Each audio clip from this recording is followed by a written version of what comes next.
Apocalipse capítulo de número 2, versículo de número 18 em diante, diz assim a palavra do Senhor. Ao anjo da igreja em Tiatira escreve: isso diz o Filho de Deus, que tem os olhos como chamas de fogo e os pés semelhante ao latão reluzente. Eu conheço as tuas obras e a tua caridade, em algumas versões o teu amor, e o teu serviço, a tua fé, a tua paciência, e que as tuas últimas obras são maiores do que as primeiras. Mas tenho contra ti que toleras que Jezabel, mulher que se diz profetiza, ensine e engane os meus servos, para que se prostituam e comam dos sacrifícios da idolatria. Eu dei-lhe tempo para que viesse a se arrepender da sua prostituição, mas não se arrependeu. E eis que a porei numa cama, e sobre os que a adulteram com ela virá grande tribulação, se não se arrependerem das suas obras. E ferirei de morte os seus filhos, e todas as igrejas saberão que eu sou aquele que sonda as mentes e os corações, e darei a cada um de vós segundo as vossas obras. Mas eu digo isso a vós, os restantes, que estão em Tiatira, e a todos quantos não têm essa doutrina e não conheceram, como dizem, as profundezas de Satanás, que outra carga não lhes porei. Mas o que tendes, retende até que eu venha, e ao que vencer e guardar até o fim as minhas obras, eu lhe darei poder sobre nações. E com vara de ferro as regerá, e serão quebradas como vasos de oleiro. Como também recebi do meu Pai, dar-lhe-ei a estrela da manhã. Quem tem ouvidos, ouça o que o Espírito diz às igrejas. E você diz amém? Amém. Curve sua cabeça mais uma vez, vamos orar, agradecer a Deus. Querido Deus e Pai, sou grato a Ti, seu Deus, nesta hora, pela oportunidade que mais uma vez nos dá de estarmos meditando na Tua palavra. Quero eu te pedir que o Teu Espírito Santo esteja iluminando o nosso entendimento para que venhamos compreender tudo aquilo que deseja nos revelar aqui nessa noite. Que o Senhor fique à vontade, seu Deus, em nosso meio de uma maneira muito especial. Assim como o Senhor se moveu em nosso meio durante os louvores, que o Senhor possa estar se movendo, seu Deus, no meio da sua casa durante a pregação da Tua palavra. Ser servido, seu Deus, de completar tudo aquilo, seu Deus, que na nossa limitação nós não conseguimos comunicar, e faz a Tua obra em nome de Jesus Cristo, amém e amém. Sente glorificando ao nome do Senhor, que Deus é bom. Queridos, como nós já há algumas semanas temos falado sobre as cartas de nosso Senhor Jesus Cristo às igrejas da Ásia, nós já falamos aí sobre algumas cartas. Hoje estamos na quarta carta, e vamos falar hoje sobre a igreja de Tiatira. A igreja de Tiatira é uma também igreja da Ásia Menor, da qual o Senhor Jesus Cristo dirige uma carta através da instrumentalidade do teu servo João. Hoje, Tiatira é uma cidade que fica ali na região da Turquia, por nome de Aksar, que se chamava Castelo Branco. Mas na época em que João escreve essa carta, o nome dessa cidade era ainda Tiatira, ou Tiatreia, do grego, que significa filha. O que eu acho interessante é que essa cidade, ela tinha a sua economia girando em torno da confecção de tecidos, indústrias de tintas como a púrpura, indústrias também do ferro como o bronze polido. E o que eu acho muito legal é que a primeira crente convertida dessa cidade foi Lídia. Isso você pode ver lá em Atos 16:4, que Paulo, quando estava pregando em Filipos, ele encontrou esta mulher, que era da cidade de Tiatira, mas que estava em Filipos ali, por uma questão de comércio, talvez ali vendendo a sua púrpura, e através da pregação do Evangelho, ela chegou a ser alcançada pelo nosso Senhor Jesus Cristo, e assim foi salva. Só que o que eu acho muito interessante é que, embora essa cidade expressivamente fosse uma das menores das cidades comentadas no Apocalipse, ela foi a cidade cuja igreja recebeu a maior carta. se você recordar das que nós já falamos e avançar naquelas que ainda nós vamos falar, a igreja de Tiatira, ela recebeu a maior carta destinada do livro do Apocalipse.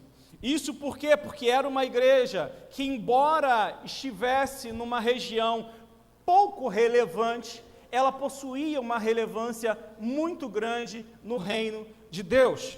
Essa cidade, ela possuía ali muitas indústrias devido ao comércio, e por conta das muitas indústrias, haviam ali o que nós chamamos de clubes ou sindicatos, que naquela época tinham outros nomes como guildas comerciais. E esses sindicatos, da qual as pessoas que moravam nessa cidade, eles trabalhavam nas suas funções, nas indústrias, no comércio, e eles eram meio que obrigados a participar de sindicatos que havia em Tiatira. Se as pessoas não participassem desses sindicatos, se elas não se convencionassem, se elas ali não se alinhassem participando dos sindicatos locais, ela praticamente se excluiria da vida econômica da cidade. Então, ela correria o risco de não conseguir desenvolver o seu trabalho, correria o risco de não conseguir ali desenvolver os seus negócios, de prosperar na sua empresa. Então, aqueles crentes que se convertiam ao Senhor Jesus, eles começaram a enfrentar um grande dilema em relação à sua vida espiritual e à sua vida comercial, ao seu trabalho. Porque nesses clubes, nesses sindicatos, nessas guildas comerciais, eram promovidas recorrentemente festas para ali estarem reunindo todos aqueles que eram cadastrados nessas guildas comerciais. E essas festas faziam-se grandes banquetes. E como cada sindicato possuía um patrono espiritual, ou seja, uma entidade, um Deus a qual eles prestavam contas, as comidas que ali eram servidas eram oferecidas a esses deuses. Eram sacrificadas a essas entidades espirituais, patrono desses sindicatos comerciais. E, se não bastasse, ali as refeições serem sacrificadas aos ídolos. A maioria dessas refeições, dessas festas, nas quais todos aqueles que eram filiados aos sindicatos eram obrigados a participar, elas terminavam em orgias sexuais. E quando uma pessoa que pertencia a esse tipo de relacionamento patronal, que pertencia a esses sindicatos comerciais, elas se convertiam ao Senhor, elas tinham que escolher entre a sua vida profissional e o seu relacionamento com Deus. Foi diante dessa situação, dessa cidade, que Jesus Cristo ele vai escrever, através de João Batista, essa carta a essa igreja, para cuidar dessa igreja que estava vivenciando um momento muito difícil, um momento em que os crentes estavam vivendo um grande dilema nas suas vidas, um dilema entre fazer aquilo que agrada a Deus ou sucumbir diante das pressões sociais e comerciais da cidade. E essa era a grande dificuldade. Então, quando o nosso Senhor Jesus Cristo, ele pega João e orienta ele a escrever essa carta à igreja, ao pastor dessa igreja, ele começa ali dizendo o seguinte, olha, ao anjo da igreja de Tiatira escreve, versículo 18, isso diz o Filho de Deus. Isso diz o Filho de Deus. Jesus Cristo é a única carta em que ele vai se apresentar como Filho de Deus. Nós bem sabemos que ele é o Filho de Deus, mas quando ele vai se revelar a João, ali no capítulo 1 do Apocalipse, ele se apresenta como Filho do Homem. Mas como ele está se revelando para uma igreja, cujo significado do nome dela é filha, Deus está falando, olha só, quem está falando aqui é o Filho, mas não é do homem. Quem está falando aqui é o Filho de Deus. E a Bíblia vai dizer que ele é aquele cujos olhos são como chamas de fogo. Aquele que é capaz de prescrutar não somente toda a terra, porque a Bíblia diz que os olhos do Senhor são como chamas de fogo, a passear sobre a terra e atentar sobre as obras dos filhos e dos homens, mas também os seus olhos, como chama de fogo, conseguem enxergar aquilo que vai no mais íntimo de cada um dos teus servos. Você leu aí, no versículo de número 23, que ele é aquele que sonda mentes e corações. Jesus Cristo não sabe somente aquilo que fazemos, mas o motivo pelo qual nós fazemos. Seus olhos prescrutam o mais íntimo da nossa alma. E ele ainda diz mais: aquele cujos pés são como bronze polido. Cujos pés são como bronze polido, isso é, aquele que tem poder para esmagar os seus inimigos, que tem controle de todas as situações. Jesus Cristo vai se apresentar ao anjo desta igreja, ao pastor dessa igreja, e ele vai começar a revelar que ele sabe de tudo aquilo que está acontecendo na sua igreja. O que é mais interessante, se você voltar os seus olhos aí no versículo de número 9, Jesus Cristo ele vai falar o seguinte: olha, eu conheço as tuas obras. Isso é, Jesus Cristo está dizendo: olha, eu conheço aquilo que tens feito. A igreja de Tiatira era uma comunidade ativa, possuía um relevante projeto social que ajudava os mais necessitados, socorrendo os vulneráveis. Ela era ativa no seu ambiente social e onde ela estava inserida. Era uma igreja extremamente relevante na sua comunidade. Jesus Cristo está dizendo: eu conheço as tuas obras. E ele diz mais: eu conheço o teu amor. Jesus Cristo está falando para aquela igreja: olha, eu sei que você ama de verdade. E o amor é o distintivo de um verdadeiro discípulo de Cristo. O distintivo de um verdadeiro discípulo de Jesus Cristo é o amor. Ele falou o seguinte: olha, vós sereis meus discípulos se amardes uns aos outros. E Jesus Cristo está falando assim: eu conheço o amor com que vocês amam. E eu sei que ele é legítimo, eu sei que ele é verdadeiro. Ele diz mais: eu conheço o teu serviço. O ativismo religioso da igreja de Tiatira não passava despercebido aos olhos do nosso Senhor. Eram tanto que aquela comunidade estava sempre pronta a se doar, estava sempre pronto a fazer algo em prol daqueles que eram mais necessitados, em prol do reino, em prol da igreja, em prol da comunidade. Era uma igreja relevante ali naquela região. E ele diz mais: eu conheço a tua paciência. Paciência é sinônimo de perseverança. É a capacidade de suportar determinadas situações, ainda que incômodas, ainda que muitas vezes doloridas, sem perder o autocontrole. É a capacidade de tolerar provações e dificuldades, privações, sem desanimar. Jesus Cristo está falando assim: olha, eu conheço a sua paciência, eu conheço a sua perseverança, eu conheço o seu estado de espírito, eu conheço as suas provações, as suas privações, eu conheço que você tem suportado tudo isso. E ele vai dizer mais: e eu sei também que as suas últimas obras são ainda maiores do que as primeiras. Ou seja, não era uma igreja estagnada, não era uma igreja de obras incompletas, era uma igreja que começava, continuava e progredia, aumentando cada vez mais as suas obras.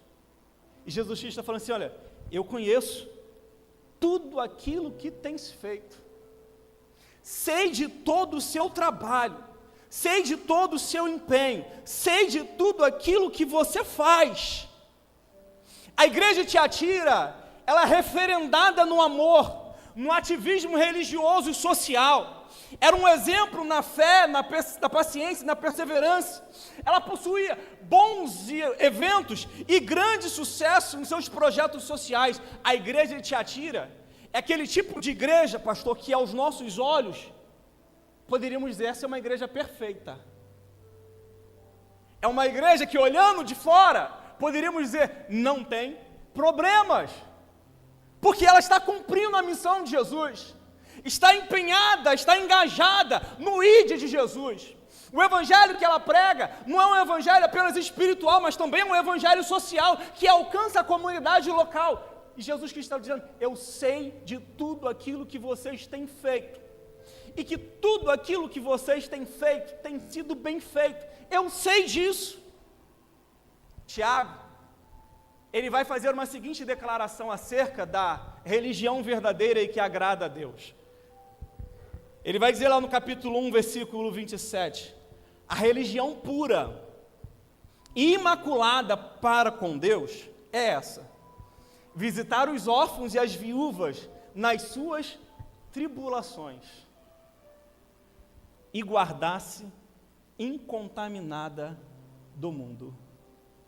Tiago ele fala o seguinte: olha, a religião que agrada a Deus é aquela religião que cumpre um lado, mas que também cumpre o outro.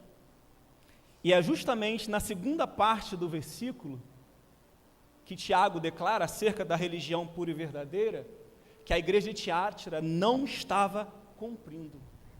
Porque aí Jesus Cristo vai falar o seguinte: olha, depois dele falar, eu conheço tudo aquilo que vocês têm feito, as suas obras, seu amor, sua fé, seu serviço, sua paciência, eu conheço que vocês têm progredido, que vocês têm avançado, que hoje vocês fazem muito mais do que no início, que vocês têm crescido na assistência social aos necessitados, porém, eu tenho contra ti, que toleras essa Jezabel, uma mulher que se diz profetiza, toleras que tu ensine e engane os meus servos para que eles se prostituem como dos sacrifícios da idolatria.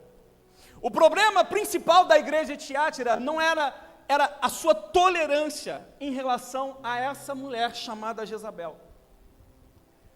É possível que o nome desta mulher, dessa falsa profetisa, seja Jezabel, mas no entanto é muito mais provável de que esse seja um codinome, aonde relaciona esta falsa profetisa com a Jezabel do século 9, que era uma princesa sidônia, que casou-se com Acabe, e que veio para o reino de Israel no norte, e promoveu ali no meio do povo de Deus, uma grande idolatria a Baal, bem como uma prostituição, uma promiscuidade tremenda, aonde ela se levantou contra os homens de Deus, contra os profetas de Deus, para persegui-los e matá-los, com o objetivo de se tornar única, promovendo então culto a Baal. Jezabel é símbolo na Bíblia Sagrada de idolatria e prostituição, e imoralidade sexual. Tanto é que a filha dela, Atalia, herdou essa dinâmica da sua mãe, e quando ela se aparenta com o rei do sul, ela desce para o reino do sul, e também vem como uma avalanche de prostituição e idolatria no reino do sul, o reino que era da casa de Davi. Por isso é bem provável que talvez o nome dessa mulher não seja Jezabel, ainda que haja a possibilidade, mas sim que seja uma referência à esposa de Acabe. Uma mulher adúltera, pecadora, que tinha uma proposta no seu coração de servir a Baal a qualquer custo, nem que para isso tivesse que matar todos que opôssem a ela. E a Jezabel de Tiatira, a semelhança da Jezabel do reino do norte, ela ensinava e seduzia os servos de Deus. Se você observar na sua Bíblia, João está dizendo o seguinte: ela está ensinando e induzindo, enganando os meus servos, para que eles se prostituam e comam das coisas da idolatria, dos sacrifícios da idolatria.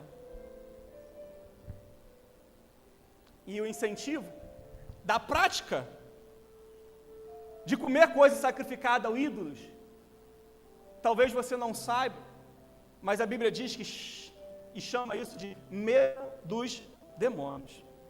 Só que eu quero que você atente-se comigo ao texto, porque antes de Jesus Cristo tratar com Jezabel, ela primeiro vai tratar com a igreja.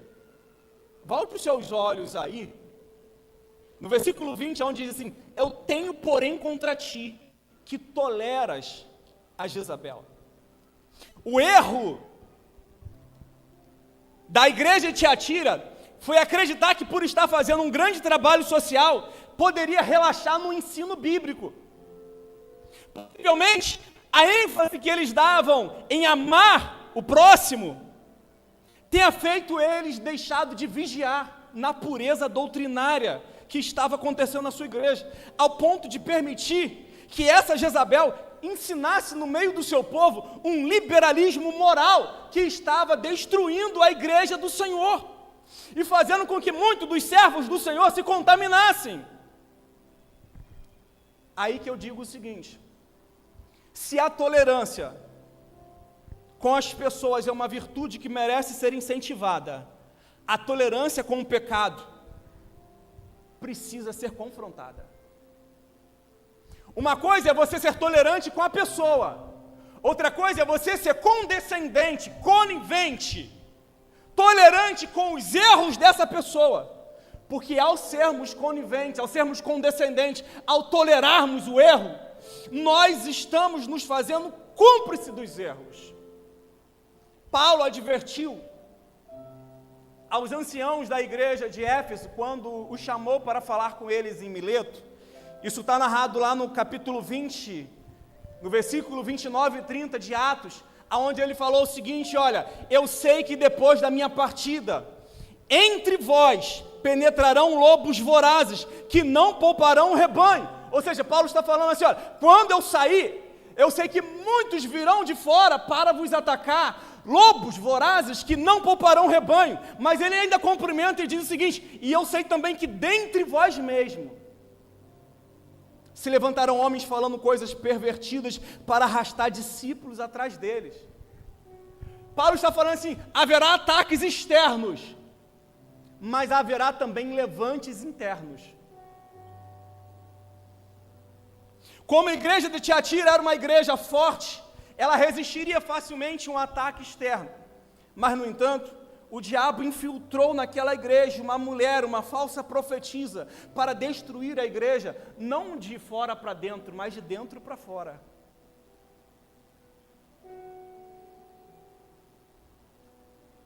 Quem aqui já comeu goiaba no pé? Você olha lá para a goiaba, bonita, viçosa, amarelinha, pega no pé e dá aquela mordida gostosa, e ela está docinha, e aí quando você olha para outra parte, o ruim não é você achar o bicho, o ruim é você achar metade do bicho.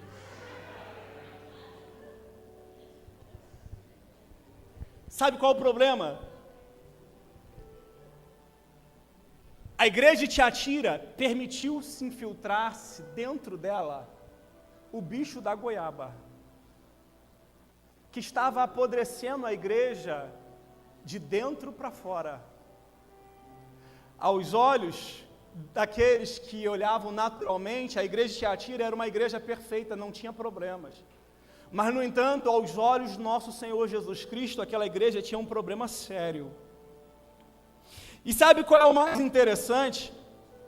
O diabo infiltrou essa mulher nessa igreja com o objetivo de destruir a igreja de dentro para fora. Mas você nunca vai ver nenhuma Jezabel, e agora eu quero usar o nome dela, esse codinome para identificar como um falso mestre, como um falso profeta, se auto-intitulando de Jezabel. Uma Jezabel nunca vai dizer que ela é Jezabel, assim como um bêbado nunca vai assumir que ele é um bêbado. Mas, no entanto, por causa disso, ela muito provavelmente vai se ofender com aqueles que não toleram seus ensinos errados. Martin Luther King, ele diz uma frase que é o seguinte, olha, para criar inimigos, não é necessário você fazer uma declaração de guerra, basta apenas você dizer o que pensa. A repreensão de Jesus Cristo à igreja de Tiatira foi porque, para não ofender, para não magoar, para não criar inimizade, eles se tornaram tolerantes e condescendentes com aquela falsa profetisa. E ainda que não concordasse com aquilo que ela ensinava, permitia, por questões pessoais, e ainda que não lhe concedesse talvez o púlpito para pregar, permitia que ela disseminasse os seus ensinos pelos bastidores da igreja. E Jesus Cristo está falando com João, João, escreve isso. Eu tenho, porém, contra Tiatira, que ela permite que Jezabel fique no meio dela, disseminando mentiras, disseminando heresias, ensinando o meu povo a se prostituir e a comer coisas oferecidas a ídolos. o pastor de Tiatira, ele não assumiu a responsabilidade de expurgar aquela falsa profetisa. Porque a Bíblia não diz que ela era profeta, a Bíblia diz que ela se dizia ser profeta. E profeta que é profeta não precisa se autodenominar, são as pessoas que reconhecem ele, não é ele quem diz quem é a igreja quem dá testemunho dele. E no entanto, o pastor permitiu isso. E aí tem uma frase de Victor Hugo que diz exatamente o seguinte: quem poupa o lobo, sacrifica o rebanho. É por isso que o Senhor Jesus Cristo está direcionando essa carta diretamente à igreja de Tiatira para falar o seguinte: olha, por você tolerar Jezabel, você está permitindo que o bicho da goiaba apodreça a fruta por dentro. Qual era o ensino de Jezabel? A Bíblia vai dizer o seguinte: ela induzia os servos de Jesus a comerem as coisas sacrificadas. Como nós falamos anteriormente, para participar daqueles sindicatos da cidade, as pessoas precisariam frequentar as festas pagãs e comerem os sacrifícios da idolatria. Só que isso confrontaria diretamente o princípio da santidade e o princípio da glória de Deus. Para essa situação, Jezabel apresentou uma solução. A saber, para vencer Satanás, é preciso conhecer as coisas profundas de Satanás. Não se pode vencer o pecado sem conhecer profundamente o pecado pela experiência pessoal. Nesse ponto, ela argumentava que não havia nenhum problema participar da mesa dos ídolos, uma vez que o objetivo era proteger o seu ganha-pão. Que se tivesse que mentir, trapacear, dormir com o chefe, era válido, tudo era permitido, desde que o propósito fosse o sustento da sua própria família. Talvez ela alegasse: não faz sentido servir a Jesus, vivendo uma vida separada, se isso custasse uma vida melhor para os seus filhos. Qual é a vantagem de servir a Deus? Se para isso você precisa abrir mão de aproveitar os benefícios que o mundo pode te oferecer.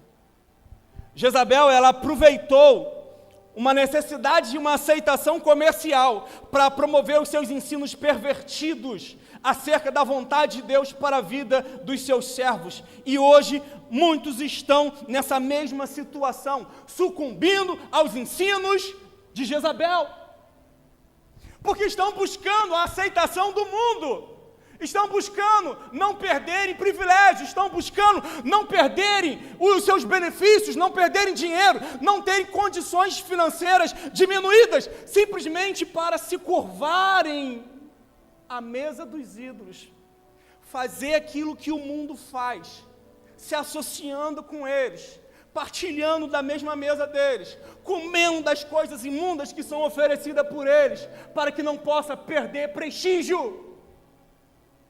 E muitas das vezes nós estamos sucumbindo a esses ensinos dessa falsa profetisa.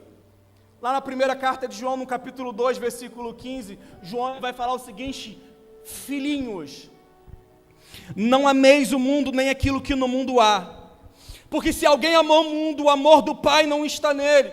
Porque tudo que há no mundo é concupiscência da carne, concupiscência dos olhos, soberba da vida, não é do Pai, mas do mundo. E o mundo passa, bem como as suas concupiscências, mas aquele que faz a vontade de Deus permanece para sempre. Muitos cristãos estão caindo no engodo do diabo, nas doutrinas de Jezabel, por causa de suas situações financeiras, por não abrir mão. Ei,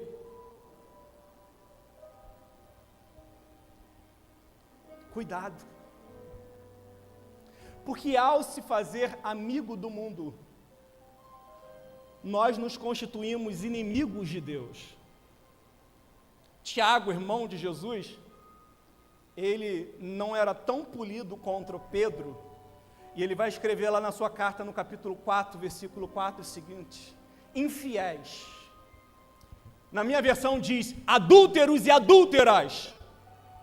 Não sabeis vós que a amizade do mundo é inimizade para com Deus? Portanto, qualquer que quer ser amigo do mundo constitui-se inimigo de Deus. Eu quero que você entenda algo muito importante aqui nessa noite. Servir a Deus pode te custar tudo. E o problema é que nós estamos, como muitos daqueles crentes da igreja de Tiatira, não dispostos a abrir mão, não dispostos a renunciar de uma boa vida, de uma situação financeira melhor, para podermos agradar a Deus, uma vez que nos convém. Só que quem vive por conveniência do mundo não consegue viver por experiências com Deus. Quem está cedendo ao mundo vai acabar abrindo mão do céu. E servir a Deus pode te custar tudo. Mas, no entanto, vai valer a pena. Vai valer a pena, posso te garantir isso, vai valer a pena. Nós temos a garantia do nosso Senhor Jesus Cristo que vai valer a pena. Vai valer a pena a gente abrir mão do mundo, abrir mão dos nossos caprichos, dos nossos deleites, das nossas vontades, abrir mão de uma condição financeira melhor. Se isso custar a nossa santidade, vai valer a pena. Porque enquanto muitos estão buscando sucesso e realização pessoal aqui na terra, sucesso para aquele que teme a Deus é um dia chegar diante do nosso Senhor Jesus Cristo e ouvir da parte dele o seguinte: olha, bem está, servo bom e fiel, porque foste fiel no pouco e agora sobre o muito eu te colocarei. Entra no gozo do seu Senhor. Isso para mim é sucesso. O segundo ensino de Jezabel era o seguinte: ela induzia os servos de Jesus à prática da imoralidade sexual. Ela enganava dizendo que para vencer o pecado você precisa provar do pecado, que não há mérito em você viver uma vida de santidade sem que antes você tenha provado a promiscuidade. Como poderíamos dizer que amamos a Deus sem que antes tenhamos conhecido os mistérios e as coisas profundas de Satanás? Ela torcia as Escrituras, alegando que a graça de Deus havia alcançado os crentes no problema raiz espiritual, que é o pecado original, e que os pecados agora cometidos de ordens morais, pessoais, atuais, não influenciaria nada na sua relação com Deus, nem na sua vida no céu. Hoje, muitas igrejas têm incentivado esse mesmo ensino, um ensino pernicioso, licencioso, pervertido, que incentiva os crentes a viver uma vida irresponsável, leviana e sem compromisso com a palavra de Deus. Foi esse mesmo ensino que destruiu muitas igrejas da Europa, que foram palcos da reforma protestante e que hoje agora são boates. Foi esse mesmo ensino que destruiu a igreja de Tiatira, porque o pastor não resolveu o problema da igreja dele. A história vai dizer que a igreja de Tiatira não sobreviveu mais 100 anos. Ela foi a primeira igreja a se acabar. E é esse mesmo ensino que tem distorcido muitas igrejas na atualidade, inclusive no Brasil. Inclusive no Brasil, sabe por quê? Porque vem ensinar que você pode andar com Deus e com o diabo. Vem ensinar que você pode estar na igreja e no mundo. Vem ensinar que você pode viver uma vida de santidade apenas no espírito, mas viver uma vida de promiscuidade na carne, e que isso não lhe afeta nada. Eu quero lhe dizer uma coisa: o diabo aceita você ir sábado para a balada e domingo vir para a igreja. Isso ele aceita. O diabo aceita você durante a semana ficar ouvindo músicas seculares e no domingo você aqui na igreja estendendo as mãos e louvando ao Senhor. Isso o diabo aceita. O diabo aceita você, namorada, dormir com o seu namorado e depois vir para a igreja no culto. O diabo aceita. Sim, o diabo aceita você encher a sua cara de cerveja no domingo pela manhã e no primeiro domingo vir para a igreja tomar santa ceia. Porque ele sabe que você fazendo isso, você come indiscriminadamente à mesa do Senhor e faz isso para a sua própria condenação. Isso ele aceita. Mas a questão não é o que o diabo aceita ou não. A questão é que Deus não aceita. A questão é que Deus não aceita. Para ir para o inferno, eu quero lhe dizer isso: você pode continuar vindo na igreja e continuar vivendo do mesmo jeito como você tem vivido no mundo, fazendo as mesmas coisas que você faz, mas se você quer ir para o céu, A coisa é diferente, você precisa renunciar ao mundo, renunciar o seu pecado, renunciar os desejos da sua carne, renunciar os seus erros. Você precisa mudar de vida. Falamos e eu repito, Deus nos salva do pecado e não no pecado. Quem quer servir a Deus precisa de viver uma vida santa. Não adianta nós sermos ativistas sociais se nós não somos íntegros na nossa espiritualidade com Deus. A igreja do Senhor, ela está aberta a todos, mas ela não está aberta a tudo. A igreja do Senhor está aberta a todos, mas ela não está aberta a tudo. Eu quero lhe dizer que a porta do céu, ela continua aberta, mas ela continua sendo estreita. Ela não passou por reparos para alargar, para satisfazer as suas conveniências pessoais. Jesus Cristo continua dizendo na sua palavra: se alguém quiser vir após mim, negue-se a si mesmo, tome a sua cruz e siga-me. Porque quem amar a sua vida, perdê-la-á, mas quem por amor de mim perder a sua vida aqui na terra, acha-la no céu. Quais as consequências de sermos tolerantes com o pecado no meio da igreja? Primeiro, divisão e conflito. A tolerância com o pecado pode criar divisões dentro da igreja, gerando conflitos e desunião entre aqueles que querem viver uma vida de santidade e aqueles que querem viver uma vida de pecado. Segundo, perda da bênção de Deus. A tolerância com o pecado pode resultar na perda da bênção e a proteção de Deus sobre a nossa vida, bem como a sua provisão e a sua boa mão sobre o nosso grupo. Quer ver um exemplo? Jonas. Jonas fugindo do propósito de Deus foi o suficiente para que todo um barco quase viesse ao naufrágio. Jonas. O erro do capitão não foi outro senão dar passaporte para ele entrar no seu navio. Só que ele não se preocupou se aquele que estava entrando no seu navio era bênção ou maldição para a sua tripulação. O único Jonas fora da vontade de Deus pôs quase o navio todo a pique. Um outro exemplo, Acã. 30 soldados perderam a vida pelejando contra uma pequena cidade de Ai, logo após uma grande vitória sobre Jericó.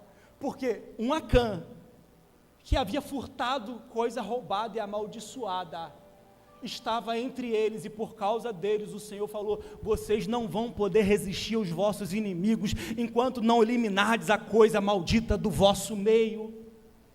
E às vezes nós estamos lutando, pelejando, orando, buscando a Deus, clamando ao Senhor para que o Senhor esteja agindo, fazendo com que a sua graça se estenda sobre o nosso departamento, sobre o nosso grupo, sobre a nossa igreja, e muitas vezes a coisa não vai, não flui. Por mais que nos esforcemos, por mais que batalhemos, por mais que nós nos empenhamos, as coisas não acontecem como poderiam estar acontecendo. E aí a gente olha para o lado, na igreja do outro flui, que é uma beleza, e eles não se dedicam tanto quanto nós.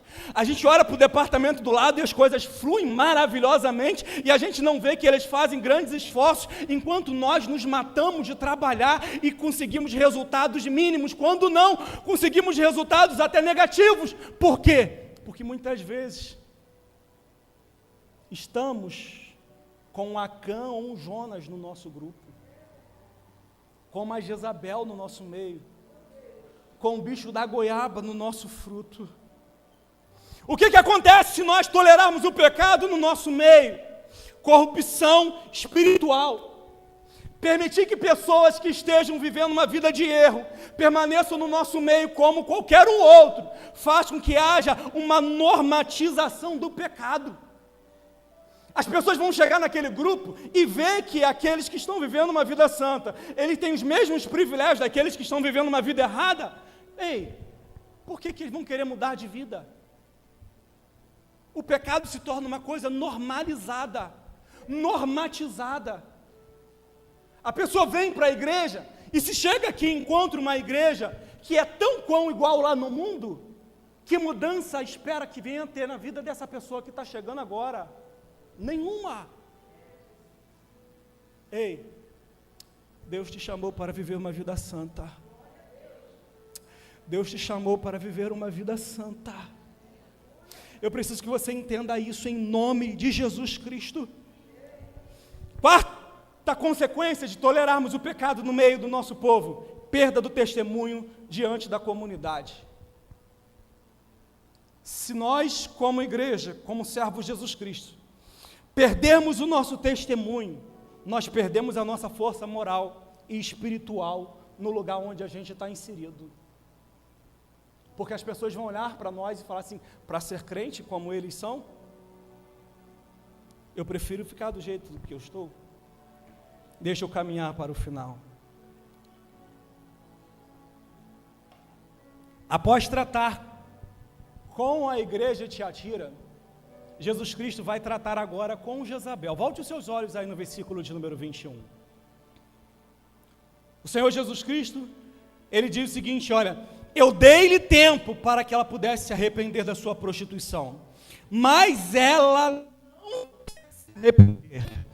Ela não se arrependeu. O Senhor Jesus Cristo falou o seguinte: olha, eu dei tempo para que ela pudesse se arrepender, mas ela não se arrependeu.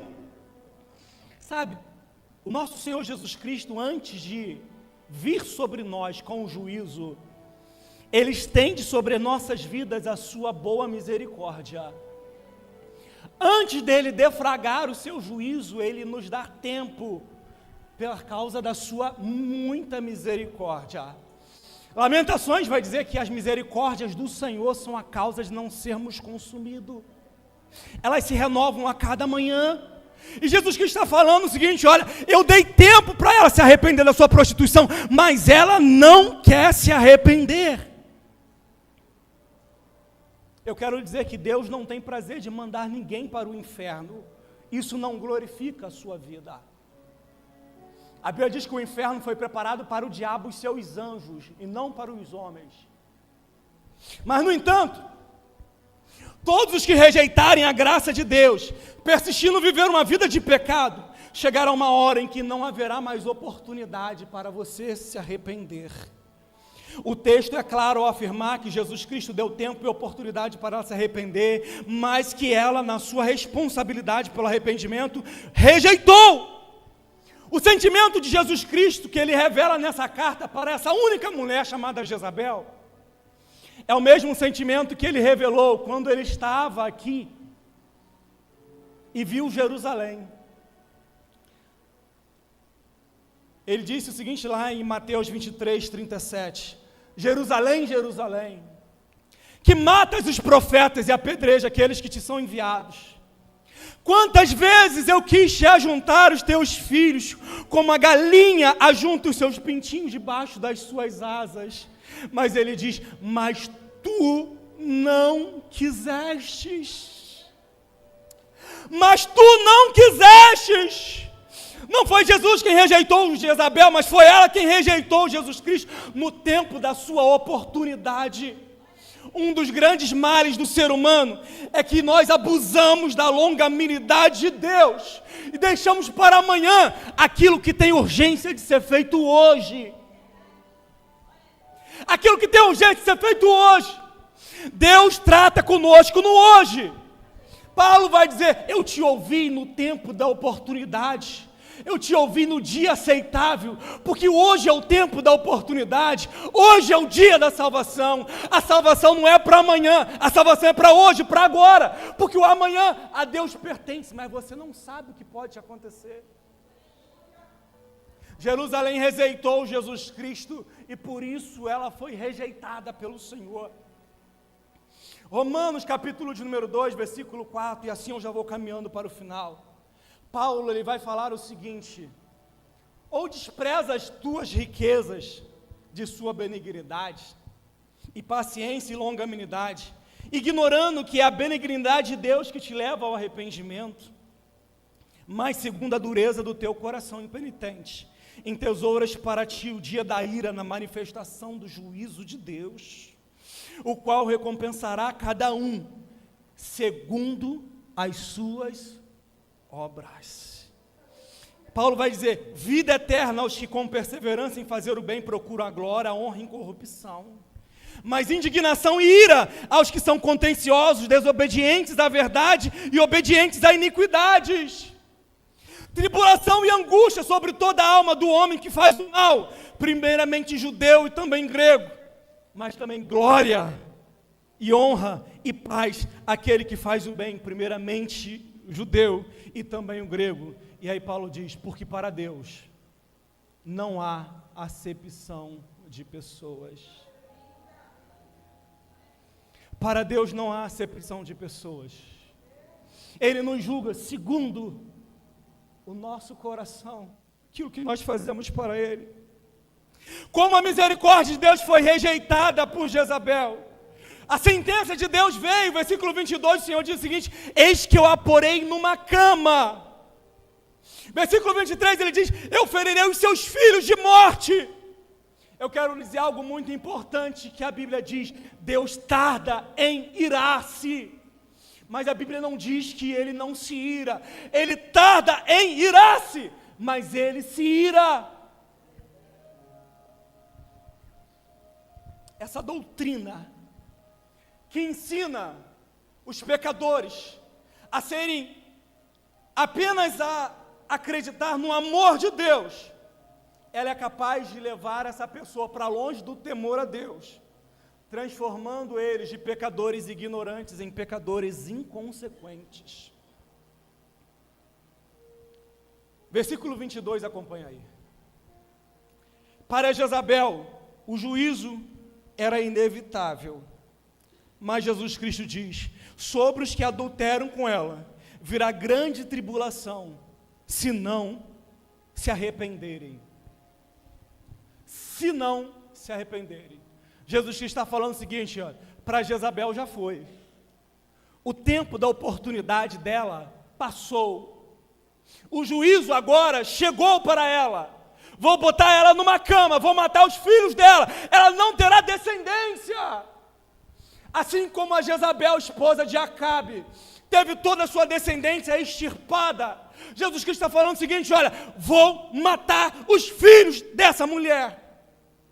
Mas aqueles meus servos, que erraram por causa dela, que transgrediram os meus mandamentos por causa de um ensino errado, Jesus Cristo está dizendo assim, para eles ainda há uma oportunidade, porque a tribulação virá, caso eles não se arrependam. Ei, o arrependimento é algo necessário na vida de todo aquele que deseja servir a Deus. Atos 17:30, Pedro vai falar assim, mas Deus, não levando em conta os tempos da ignorância, manda agora que todos os homens em todo lugar se arrependam. Eu não sei o que você está esperando para mudar de vida, para assumir um compromisso maior com o seu Deus, para abandonar essa vida de pecado. Jesus está dizendo, ei, tem tempo ainda, mas esse tempo pode acabar. Porque o tempo acabou para Jezabel, mas o tempo ainda não acabou para mim e para você. Por isso ele está falando, se arrependa. Se arrependa. Diz aí. Vou ferir os seus filhos de morte. E aí eu fecho, o grupo de louvor já pode subir. Um dos motivos pelos quais Deus pune o pecador é, em primeiro lugar, para executar sua sentença de juízo. Mas, em segundo lugar, é para dar exemplo para aqueles que estão caminhando na mesma direção, para que eles possam volver atrás e se arrependerem dos seus atos. Deus não toma o culpado por inocente. Volte os seus olhos ao versículo de número 24. O que diz aí?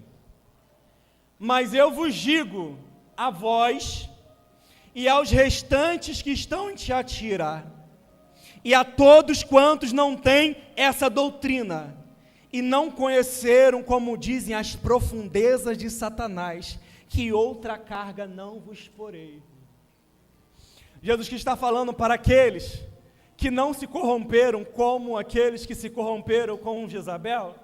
Ele está falando o seguinte: olha, eu digo para vocês que aí estão sendo que meio que excluídos no meio da igreja, por não se envolverem com essa doutrina por ela ensinada, por não conhecerem, como eles dizem, as profundezas de Satanás, que outra carga não lhes porei, mas pelo contrário, o que tendes, retende até que eu venha. Eu convido a você a ficar de pé nesse momento.